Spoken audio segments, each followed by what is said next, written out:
সাবেক মন্ত্রী দীপু মনি আজকে সেই দীপু মনির স্বামী বিদায় নিয়ে চলে গেলেন।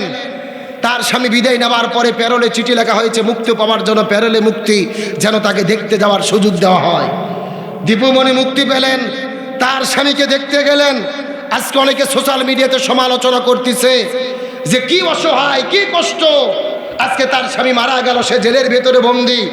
এই সমস্ত মিডিয়ার ভাইদের বলতে চাই, যারা কান্না করতেছে, মায়া কান্না কাঁদতেছে, তাদের বলতে চাই আজকে তোমরা দীপু মনির জন্য কান্না কাঁদতেছো, আমরাও কষ্ট পাই, আমরাও এটাকে সমর্থন করতে পারি না।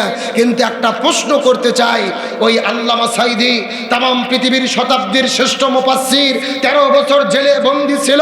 জেলে বন্দী থাকা অবস্থায় তার জনম দুঃখিনী মা দুনিয়া থেকে বিদায় নিয়ে চলে গেল। তার মৃত্যুর পরেও সঠিকভাবে খবর দিল না। মৃত্যুর 1 ঘন্টাকে খবর দিয়ে জানাজা পড়ানো হলো। আল্লামা সাঈদীর কলিজার টুকরা সন্তান মরহুম রফিক বিন সাঈদী মৃত্যুবরণ করার পরে আগের দিনে রাতে মৃত্যুবরণ করেছে। পরের দিন বিকেল 4টায় খবর দেওয়া হলো আল্লামা সাঈদীর জানাজা পড়ে কবরে মাটি পর্যন্ত দিতে দেওয়া হলো না।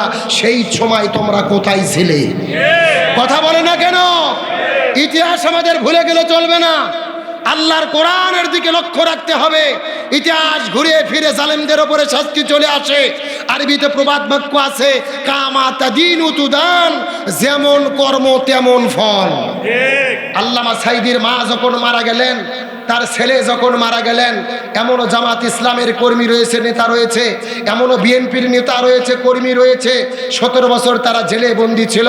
বাবা মা মারা গেছে, জানাজায় যেতে চেয়েছে, হাত পায়ে শেকল বেঁধে তাদেরকে নামাজ পড়তে দিয়েছে, নামাজের সময় পর্যন্ত শেকল খুলতে দেয় নাই। ইতিহাস ভুলে গেলে চলবে না। আজকে যেই মিডিয়ারা মায়া কান্না কাঁদতেছে, এরা মূলত প্রমাণ করতে চায় আওয়ামী লীগের ওপরে জুলুম হচ্ছে, তার মানে তারা আওয়ামী লীগকে দেশে ফিরাতে চায়। কারা মায়া কান্না কাঁদে আমরা বুঝি না। তখন তোমরা কোথায় ছিলে? জামাত ইসলাম বিএনপির নেতা কর্মীরা শাস্তি গ্রহণ করেছে। কোরআনের পাখি 13 বছর জেলে ছিল। আমার ভাই আমির হামজা 3.5 বছর জেলে ছিল। নিরপরাধ আলেমদের জেলে বন্দি রাখা হয়েছে, আয়না ঘরে রাখা হয়েছে। তখন তোমরা কোথায় ছিলে? আল্লাহর কোরআন বলে, ইতিহাস বলে, ইসলাম বলে, কেউ যদি জুলুম করে, জুলুমের পরিণতি তাদের ওপর আল্লাহ তাআলা শাস্তি নির্ধারণ করে দেয়। যারা আলেমদেরকে ঘর বাড়ি ছাড়া করেছিল, জামাত বিএনপির নেতা কর্মীদের ঘর বাড়ি ছাড়া করেছিল, যারা ধানের খেতে ঘুমাইতো, যারা জুলুম করছে, তারা এখন কোথায়? মামুবাড়ি, দিল্লি। ওরা এখন এখানে পালিয়ে আছে। এগুলো কার খেলা? এ কতক্ষণ নাকি কার খেলা? আল্লাহ বলেন অমাকারু অমাকার আল্লাহু খায়রুল মাকিরিন।